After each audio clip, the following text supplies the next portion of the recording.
Hello Dynamos! Welcome to Super Coaching Banking by Textbook. I'm Aditya Ashtikar, your mentor for English language.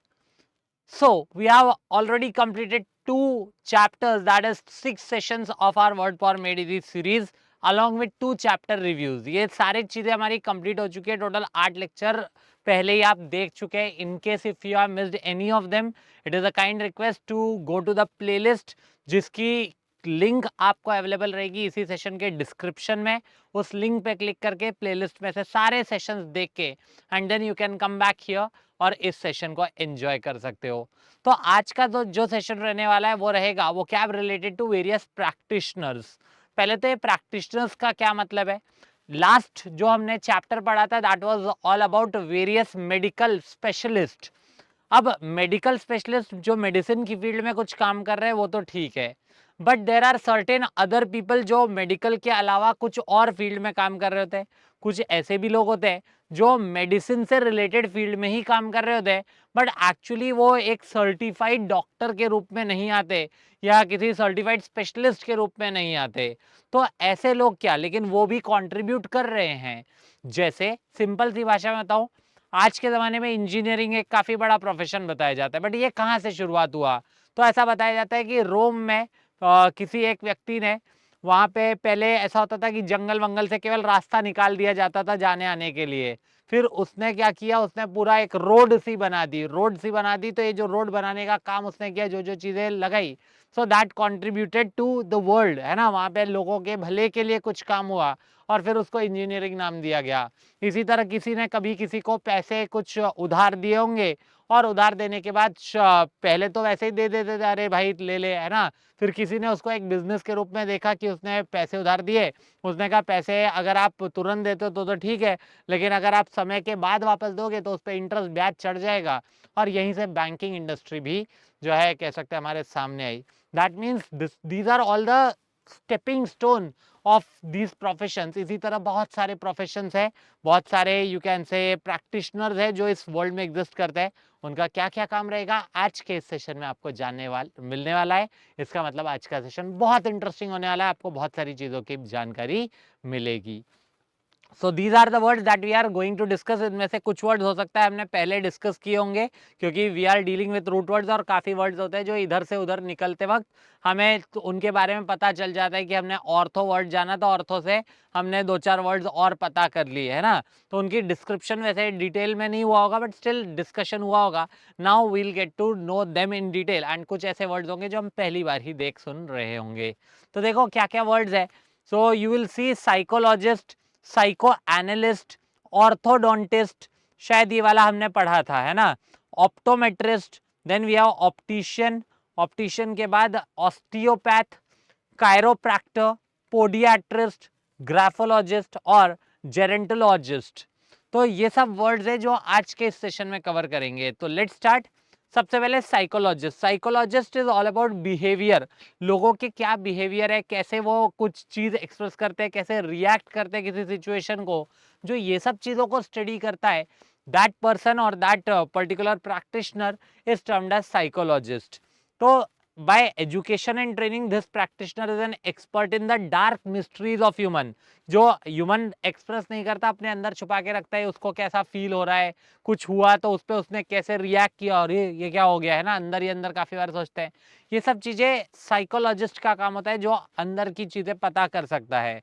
Such a professional is often employed by industries, schools and institutions to devise means for keeping workers productive and happy, students well adjusted and inmates contented. तो आजकल तो इनका use इस तरह से भी हो रहा है कि इनको काफ़ी सारे स्कूल्स, काफ़ी सारे ऑर्गेनाइजेशन, काफ़ी सारी कंपनीज हायर कर लेती है इन लोगों को, और फिर इन लोगों का काम होता है कि जो भी वर्कर्स हैं उनके अंदर की मनोस्थिति को पता करके फिर उनको बेटर बनाया जाए, प्रोडक्टिव बनाया जाए. स्टूडेंट्स जो है उनको वेल एडजस्टेड बनाया जाए कि उनको ऐसा कभी किसी तरह का डर या किसी तरह की मतलब कह सकते हैं इन्फीरियर फीलिंग ना आए, एंड बाकी और लोगों को भी थोड़ा हैप्पी, खुश रखने का काम. तो ये सब चीज़ें इनके मदद से कंपनीज, स्कूल्स वगैरह करते हैं आजकल, है ना. तो those are termed as psychologist. Next की तरफ चलते हैं, साइको एनालिस्ट. अब साइको एनालिस्ट थोड़ा और डिटेल में जाएगा. साइको एनालिस्ट क्या करता है psycho analyst. So this practitioner is a physician, psychiatrist, psychologist who has been specially trained in the techniques to review the experiences, traumas, feelings and thoughts of your earlier years, which helps in better understanding of your present worries, fears, conflicts, repression, insecurities and nervous tensions. तो basically psycho analyst कौन होते हैं?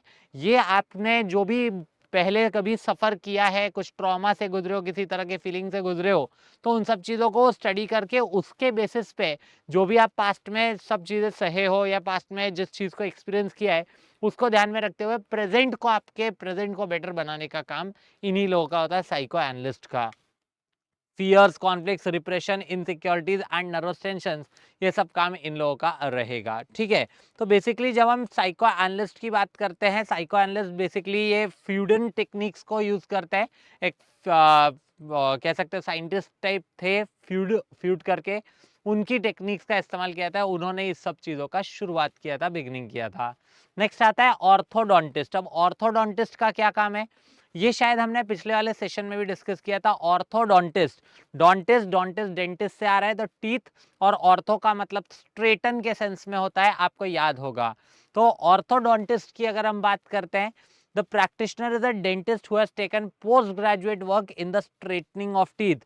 तो इनका काम रहेगा, जो दांत वगैरह स्ट्रेटन नहीं रहते, मतलब उनको सीधा करने का काम इन्हीं का रहता है, क्योंकि ऑर्थो वर्ड का मतलब ही होता है स्ट्रेटनिंग ऑफ समथिंग। ऑर्थोपेडिस्ट वगैरह भी देखा था हमने, और डोंटिस्ट टीथ है तो straightening of teeth, that's there purpose. Okay, next आता है ऑप्टोमेट्रिस्ट। इसका भी हमारा डिस्कशन हुआ था। ऑप्टो मतलब कहीं ना कहीं आंख से रिलेटेड रहेगा, मेट्रिस जो मेजर करता है, तो जो आंखों की सब चीजें मेजर करता है वो आपका ऑप्टोमेट्रिस्ट रहेगा। This practitioner major your vision, आपकी विजन कैसी है, आपकी विजन कितनी साफ है, कैसी है, वो सब चीजें मेजर करने का काम इनका होता है। और इसी के बेसिस पे, उस मेजरमेंट के बेसिस पे देखा होगा ना कि जब आप कहीं जाते हो ऐसे ही जगह, तो वहाँ ऑप्टोमेट्रिस्ट बैठा रहता है, वो आपको पूरा चेकअप करता है, वहाँ बिठाता है ऐसे ग्लासेस अलग अलग लगा के, फिर वो क्या करता है, वो आपको बताता है कि हाँ भाई यहाँ पे बताओ क्या है, पढ़ो उसको, AX जो भी लिखा रहता है वो उस तरह से पढ़ना होता है। तो type of glasses that will give you a new and more accurate view of the world. तो ये वो सब देख के आपको बताते हैं कि आपको ये नंबर का चश्मा लगाना चाहिए। ये ऑप्टोमेट्रिस्ट का काम होता है। ध्यान रखना, ऑप्टिशियन अलग होता है। काफी लोग ऑप्टिशियन मानते हैं, क्योंकि ज्यादातर ऑप्टिकल्स, ऑप्टिशियन की दुकान पे हम जाते हैं, तो ऑप्टिशियन की दुकान में ज्यादातर जो ओनर होगा या मे बी जो उस चीज को केवल दे रहा है वो ऑप्टिशियन है, बट जो उधर बैठा रहेगा और बेसिकली वो आपका पूरा मेजरमेंट वगैरह करेगा, वो ऑप्टोमेट्रिस्ट होते हैं। कई बार वो दोनों काम एक ही व्यक्ति भी कर लेता है, दैट्स अ डिफरेंट थिंग, इसलिए हमें कंफ्यूजन ज्यादा बनती है। तो वो ऑप्टोमेट्रिस्ट पता चल गया, जो वो सब चीजें बताता है, मेजर करता है, बट ऑप्टिशियन थोड़ा अलग होता है। ऑप्टिशियन हम किसको बोलेंगे, द प्रैक्टिशनर ग्राइंड्स लेंसेज, ये लेंसेज पूरी ग्राइंड करेगा, and then to the specifications prescribed by your optometrist. जो भी ऑप्टोमेट्रिस्ट या ऑप्थेल्मोलॉजिस्ट भी यही काम करते हैं, तो ऑप्थेल्मोलॉजिस्ट ने या ऑप्टीमेट्रिस्ट ने जो भी स्पेसिफिकेशन, जो भी प्रिस्क्रिप्शन दिए हैं, उसके बेसिस पे वो लेंस बनाते हैं, और फिर लेंस बना के आपको देते हैं। एंड में also deal in other kind of optical good, जो भी आंखों से related you can say accessories वगैरह हो सकती है, चाहे गॉगल्स है या लेंसेज वगैरह, तो ये सब चीज़ें उनका ही काम होता है, वो इन सब चीज़ों को देते हैं। That is optician for you.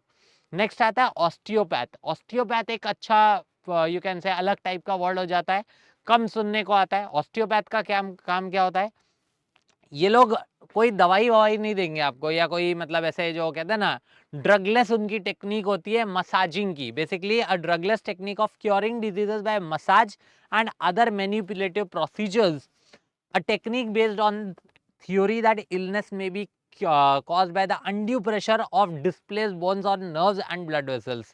तो इनका काम क्या होता है, ये कोई आपको दवाई नहीं देंगे किसी चीज की, है ना।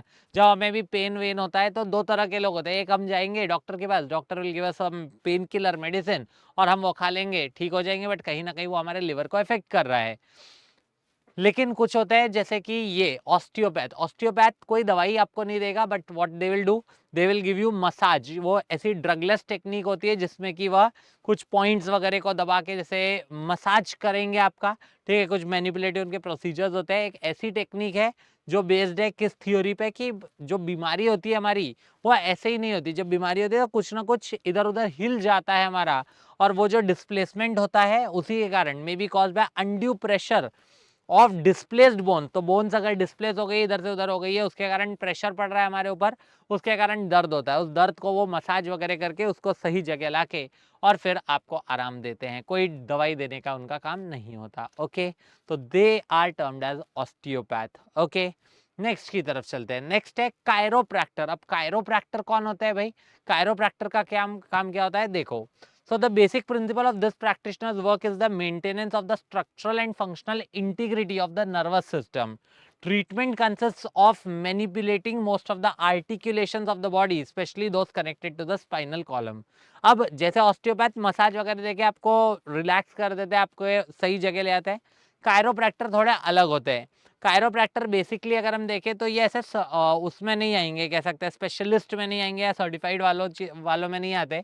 इनका मेन काम क्या होता है? इनका काम होता है कि वो स्ट्रक्चरल और फंक्शनल इंटीग्रिटी को बनाए रखे नर्वस सिस्टम के, नर्वस सिस्टम से लेना देना रहेगा इनका, ठीक है, उसके स्ट्रक्चरल और फंक्शनल इंटीग्रिटी को वो बनाए रखते हैं।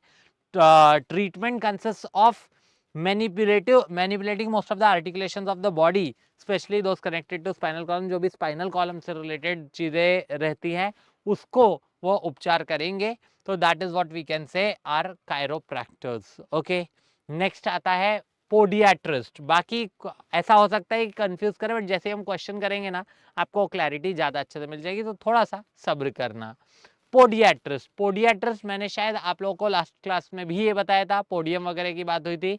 तो पीओडी वर्ड जो यूज होता है वो फुट के लिए यूज हो सकता है, पेडोस जो लगता है ना। तो पोडियाट्रिस्ट ये कभी कभी आपने देखा होगा कुछ लोगों के होता है, वो क्या होता है कि पैर जो होता है, जैसे अब ऐसे पैर रखते हैं तो पैर के नीचे इधर हो जाता है, उन्हें कुछ ऐसा गठान सी आ जाती है, ठीक है, जिसको कॉर्न बोला जाता है, सुना होगा आपने, कौन ठेग आई गेस हिंदी में बोलते हैं।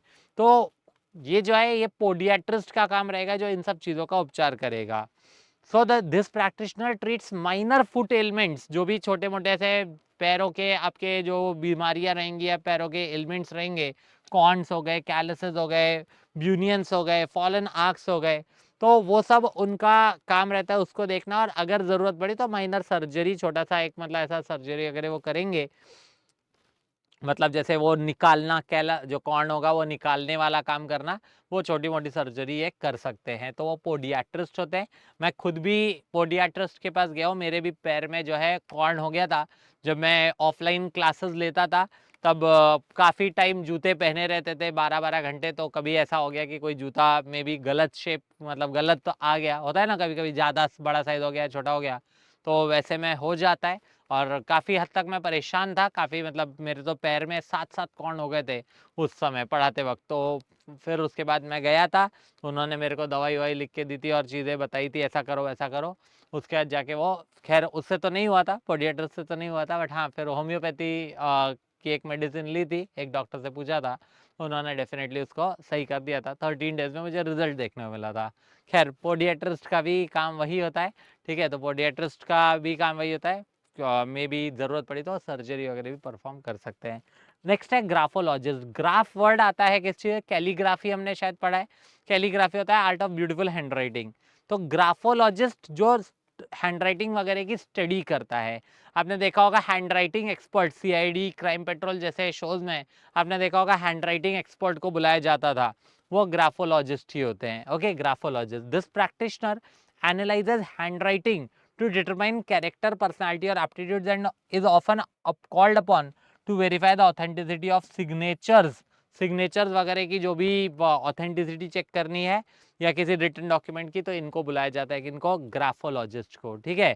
तो ये बेसिकली हैंड राइटिंग एक्सपर्ट होते हैं जो कि ये सब चीज़ों को देख सकते हैं, साइन वगैरह फिर देख के पता कर सकते हैं कि ये किसने की है, ये फेक है या सही है, वो सब चीज़ें ये पता कर सकते हैं। नेक्स्ट आता है जेरेंटोलॉजिस्ट। जेरेंटोलॉजिस्ट बेसिकली हमने लास्ट क्लास में आई गेस GERAS इस रूट वर्ड का मीनिंग जाना था, जो कि एल्डर के लिए था, है ना। तो जेरेंटोलॉजिस्ट यही होते हैं जो कि बड़े, जो एल्डरली होते हैं, बुजुर्ग होते हैं, उनका देखभाल करते हैं, उनके प्रति जो डॉक्टर होंगे। तो this social scientist deals with the financial, economic, sexual, social, retirement and other non medical problems of the elderly. तो जो बुजुर्ग लोग होंगे उन्हीं के लिए ये एक्चुअली काम आएंगे, तो ऐसे में उनको जेरेंटोलॉजिस्ट बोला जाता है। तो इतने वर्ड्स हमने जाने सीखे। तो अभी आपको क्या करना है, इनको आपको ज्वाइन करना है। चाहो तो वीडियो को पॉज कर लो, वीडियो को पॉज करके उसके बाद इसको सॉल्व कर लो, फिर इसका डिस्कशन करते हैं।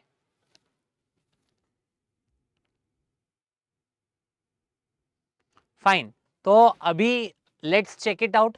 साइकोलॉजिस्ट लिखा है, साइकोलॉजिस्ट का काम होता है, साइकोलॉजिस्ट जो बिहेवियर को देखता है, बिहेवियर कहाँ है ये लिखा है, तो 1 का हो जाएगा जे, 1 का हो जाएगा जे। साइको एनालिस्ट, साइको एनालिस्ट क्या करता है भाई, पास्ट की आपकी सब चीजों को देखता है और उसके हिसाब से बेसिकली आपके अनकॉन्शियस माइंड को वो स्टडी करता है और उसके बाद उस पे बेस्ड आपको प्रेजेंट में कैसे जीना है, कैसा क्या करना है वो आपको बताया जाता है। सेकंड का बी हो जाएगा, है ना। उसके बाद आगे देखते हैं नेक्स्ट क्या है, नेक्स्ट है ऑर्थोडोंटिस्ट। डोंटिस्ट वर्ड पढ़ के ही डेंटिस्ट याद आता है, डेंटिस्ट से टीथ याद आता है, तो थर्ड का हो जाएगा F. Then we have optometrist. Optometrist का काम क्या रहेगा, वो मेजर करता है विजन को, तो विजन ये लिखा है फोर्थ का ए हो जाएगा इसका answer. Then we have optician. Optician क्या करेगा, लेंसेज और ऑप्टिकल इंस्ट्रूमेंट्स को देगा, तो डी होना चाहिए इसका answer. Then we have osteopath. Osteopath क्या करेगा, जॉइंट्स ऑफ स्पाइन लिखा है और बोन्स एंड ब्लड वेसल, नहीं उसका काम बोन्स और ब्लड वेसल वाला था, ठीक है। सिक्स्थ वाले का सी होगा। क्या कायरोप्रैक्टर था जो कि joints of the spine, nervous system को डील करता है, तो बेसिकली सेवेंथ वाला हो जाएगा आपका H. Then we have podiatrist जो फीट की बात करेगा, फीट के लिए कैलस कॉर्न वगैरह को, तो ऐसे में 8 का हो जाएगा E. Graphologist handwriting I, और फिर बिहेवियर नहीं sorry gerontologist elderly, elderly problems of ageing G, ये आंसर हो जाएगा। Okay, J B F A D, J B F A D, J B F A D. Then we have C H E I G, C H E I G. उम्मीद करता हूं कि आप लोगों ने भी इसी तरह से सारे के सारे बनाए होंगे, कुछ गलत भी हुआ हो तो कोई इश्यू नहीं है, सीखने के लिए काफ़ी कुछ है, वही सीखना है। आगे देखते हैं, कुछ और वर्ड्स को हम डिस्कस करेंगे। अच्छा, उस पर बेस कुछ क्वेश्चन पूछा गया है, क्वेश्चन क्या पूछ रहा है उसको देखें। So we have chose the correct option 2J 5A 6C 7B। अभी हम देख के आए तो 2J तो नहीं हो जाएगा, हो पाएगा, फिर 5A लिखा है, 5A हो पाएगा क्या, 5A भी नहीं हो पाएगा। Then we are 6C, 6C 6C 6C, ये 6 का C बिल्कुल परफेक्ट है, तो यही हमारा आंसर होना चाहिए, है ना, यही हमारा आंसर होना चाहिए 6C। 7B भी पूछा है लेकिन 7H था, तो आंसर 6C हो जाएगा, which is the correct answer. Got it. आगे देखे, now we have some more questions. अच्छा, मैंने जब पहले सेशंस रिलीज किए थे तो कुछ लोग बोल रहे सर आपने कुछ क्वेश्चन छोड़ दिए। देखो यार, हर एक क्वेश्चन कवर करने का सेंस नहीं बनेगा। हम अपनी तरफ से हर प्रयास कर रहे हैं कि आपको चैप्टर की जो जो इंपॉर्टेंट चीज़ें, स्पेशली जो ट्रिकी चीज़ें, वो सब कवर हो जाए, उसके अकॉर्डिंग ही क्वेश्चंस बनाए हुए हैं। ये सारे क्वेश्चन मैंने तो आपको पहले वाले सेशन में इंट्रोडक्शन में एक बात बोली थी कि आप लोग बुक खरीदो ज़रूर और खुद पढ़ो। उसमें कुछ ऐसी ऐसी चीज़ें होती है, कुछ क्वेश्चन होते हैं जो कि ज़रूरत नहीं है यार, वहाँ पे स्किप कर दे रहे हैं इसलिए क्योंकि पूरा बुक डिस्कस करने बैठेंगे तो थोड़ा मुश्किल है। वैसे तो पूरी बुक ही डिस्कस करें, एक एक चीज़ डिस्कस करेंगे, बट यस नो वाले क्वेश्चंस है या कुछ और ऐसे क्वेश्चंस है, वो अगर स्किप किए जा रहे, स्किप का मतलब है वो थोड़ा सा आपको भी स्टडी करना पड़ेगा, that will be better. Okay, मैं करवा अपनी तरफ से सब रहा हूँ, लेकिन सारे क्वेश्चंस उठा के रखना वो बहुत ज़्यादा टाइम लेगा। हमें थोड़ा सा अपन कोशिश करते हैं 20 to 25 मिनट्स में ही उसको खत्म किया जाए, सो दैट वो प्रेशर ना लगे पढ़ने वाले को। और आप बुक ज़रूर खरीद ले अगर नहीं खरीदी अभी भी, और उस बुक को लेकर खुद से सॉल्व ज़रूर करिए। मेरे साथ कर रहे हो तब तक अच्छा लगेगा, फिर जब आप खुद सॉल्व करने जाओगे आपको लगेगा यार मैं कुछ मिस कर रहा हूँ, इसलिए खुद की प्रैक्टिस भी साथ में ज़रूरी है, ठीक है। तो मैं मोस्ट ऑफ द क्वेश्चन तो करवा ही देता हूँ, कुछ अगर रह जाता है तो आप एक बार और उस प्रैक्टिस को खुद लगा लो। चैप्टर तो मैं समझा ही चुका हूँ, प्रैक्टिस को खुद लगाओगे आपको पता चल जाएगा कि कितना हमने सीखा है। ओके, अब इसको करते हैं। लिखा है which of the following practitioners delve into the unconscious, तो अनकॉन्शियस में जो घुसेगा मतलब आपके पास्ट को देख के उसके अकॉर्डिंग प्रेजेंट के लिए सजेस्ट करेगा, that is psycho analyst. Psycho analyst यहाँ पे करेक्ट आंसर होना चाहिए। ओके, साइकियाट्रिस्ट तो बिहेवियर को स्टडी करता है, कायरोप्रैक्टर स्पाइन वगैरह के जॉइंट्स वगैरह, जॉइंट्स इन द स्पाइन, और साइकोलॉजिस्ट का काम होता है क्या, अच्छा साइकोलॉजिस्ट जो है वो आपका बिहेवियर को स्टडी करता है, साइकियाट्रिस्ट मतलब जो मेंटल एबिलिटी वगैरह को जज करेगा। तो ऐसे में आंसर आपका साइको एनालिस्ट होना चाहिए। आगे लिखा है which of the following grinds lenses and sells optical lenses, क्या होगा इसका आंसर, कंफ्यूज नहीं होना है। Grinds lenses and sells optical lenses, ये काम ऑप्टिशियन का होता है, ऑप्टोमेट्रिस्ट अलग होता है जो विजन को मेजर करता है। What we need is we need optician, optician यहाँ करेक्ट होगा। पोडियाट्रिस्ट पैर के, फीट वगैरह के, ऑप्टीमेट्रिस्ट जो मेजर करता है इन सब चीजों को, ऑर्थोडोंटिस्ट जो दांतों को स्ट्रेटन करने का काम करता है। नेक्स्ट क्वेश्चन है which of the following deals with the non medical problems of ageing. तो एजिंग की बात हो रही है, मतलब वही एल्डरली वगैरह वाली बात हो रही है, तो जेरेंटोलॉजिस्ट यहाँ आएगा जो कि ऑप्शन ए है। ऑस्टियोपैथ नहीं हो पाएगा, ऑस्टियोपैथ बोन्स वगैरह के लिए यूज किया जाता है। पोडियाट्रिस्ट जो है पैर के लिए, और साइकोलॉजिस्ट अगेन बिहेवियर के लिए। तो ये सारे हैं, आंसर हो जाएगा जेरेंटोलॉजिस्ट। कुछ और क्वेश्चंस है वो ट्रू फॉल्स पे बेस्ड है, पढ़ो एक बार, चाहो तो इसको स्टॉप कर लो, पॉज कर लो, पॉज करने के बाद इसको पहले खुद सॉल्व कर लो क्या आंसर आएगा। पॉज हो जाए, सॉल्व हो जाए, उसके बाद हम इसको डिस्कस करते हैं। ठीक है, अभी देखते हैं क्या है लिखा है। A psychologist must also be a physician. नहीं, फिजिशियन तो मेडिसिन वगैरह देता है, वो होता है फिजिशियन, चिकित्सक जिसको बोलते हैं। साइकोलॉजिस्ट फिजिशियन होना कंपलसरी नहीं है, ऐसा कुछ नहीं है, तो मेरे अकॉर्डिंग तो ये फॉल्स होगा। नेक्स्ट लिखा है a psychoanalyst follows Freudian techniques. मैंने आपको बोला था साइको एनालिस्ट जब पढ़ाया था तभी कि एक फ्रूड करके जो है साइंटिस्ट हुआ करते थे, उनकी टेक्निक्स थी ये सब, उन्हीं को फॉलो करता है साइको एनालिस्ट, तो ये ट्रू होगा। Next we have an orthodontist specializes in straightening teeth. Yes, वो दांत को बिल्कुल सीधा करने का काम करते हैं, थर्ड भी ट्रू है। Then we have an optometrist prescribes and fits glasses. Optometrist जो है वो प्रिस्क्राइब कर सकता है क्योंकि वो मेजर करेगा, फिर वो प्रिस्क्राइब करेगा एंड फिट्स ग्लासेस। ठीक है, ये भी ट्रू है फिर तो। और क्या लिखा है, एन ऑप्टिशियन में प्रिस्क्राइब ग्लासेस। नहीं, ऑप्टिशियन का काम होता है क्या, ग्राइंड करना लेंसेज, वो ग्लासेस प्रिस्क्राइब नहीं करता, तो यहाँ फॉल्स हो जाएगा। Then we have an osteopath may use massage and other manipulative techniques. बिल्कुल, तो वो जो है मसाज और मैनिपुलेटिव टेक्निक्स का इस्तेमाल करके आपको बेटर रिलैक्स फील करवाएंगे, तो ये तो सही बात है, ट्रू है। Then we have a chiropractor has a medical degree. मैंने पहले ही बोला था कि ये सब प्रैक्टिशनर्स होते हैं, इनके पास कोई स्पेशलाइज्ड डिग्री नहीं रहेगी, बट उनको वो टेक्निक्स पता होती है, तो यहाँ पे मेडिकल डिग्री होना ये फॉल्स हो जाएगा। नेक्स्ट भी है अ पोडियाट्रिस्ट में परफॉर्म सर्जरी, में परफॉर्म मेजर सर्जरी लिखा है, नहीं माइनर सर्जरी तो ठीक है, मेजर सर्जरी तो आई डोंट थिंक सो। ये ट्रिकी क्वेश्चन है, but still I will go with false, क्योंकि यहाँ पे वो मेजर सर्जरी नहीं, वहाँ लिखा था माइनर सर्जरी परफॉर्म कर सकते हैं, तो फॉल्स हो गया। देखते हैं ये शायद हमारा गलत भी हो जाए, मे बी देखेंगे। अ graphologist analyses character from handwriting. Yes, वो कैरेक्टर पता कर सकते हैं हैंडराइटिंग से, तो ट्रू हो जाएगा। और a gerontologist is interested in non medical problems of adolescence. Adolescence नहीं, एडोलिसेंस मतलब एडल्ट होता है, तो या एडोलिसेंट मतलब एडल्ट से पहले जो होता है, टीनेजर्स, वो होता है, हमें एल्डरली चाहिए, तो ये फॉल्स हो जाएगा। तो आंसर क्या बने हमारे, true true true, false true, false false, true false.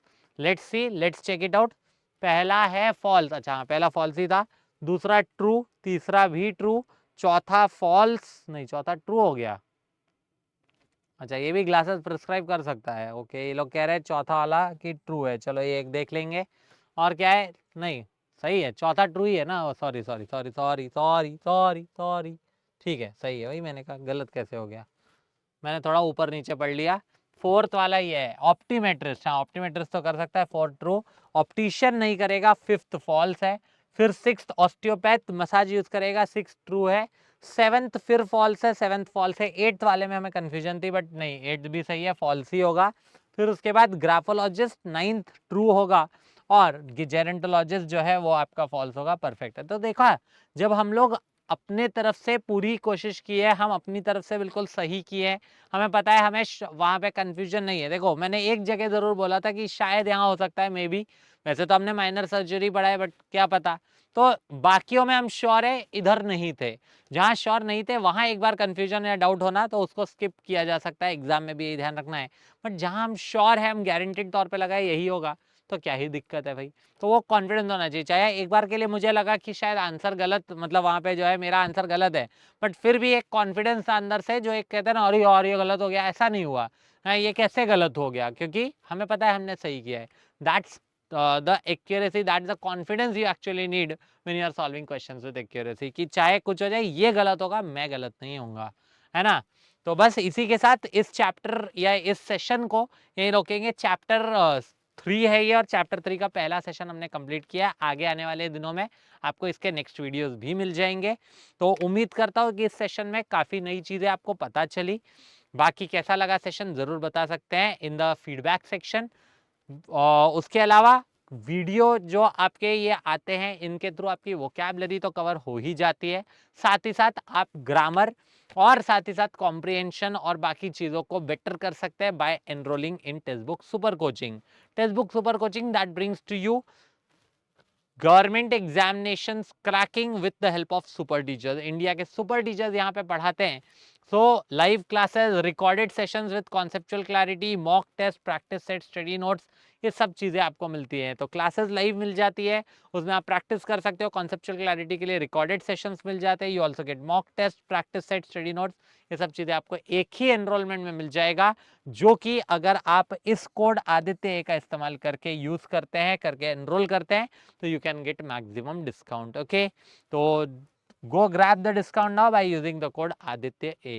बाकी चैनल को सब्सक्राइब कर ले, सो दैट आपको इन तरह के सेशंस से अपनी वो कैप को इंक्रीज करने का अच्छा मौका मिले। सब्सक्राइब कर लोगे और बेल आइकॉन को प्रेस कर लोगे तो you will be notified every time we go live. So that's it from my side in this session. We'll meet again in the next session. Till then, keep watching and keep learning. Also, share करना session को अगर आपको अच्छा लगा, because after all, sharing is caring.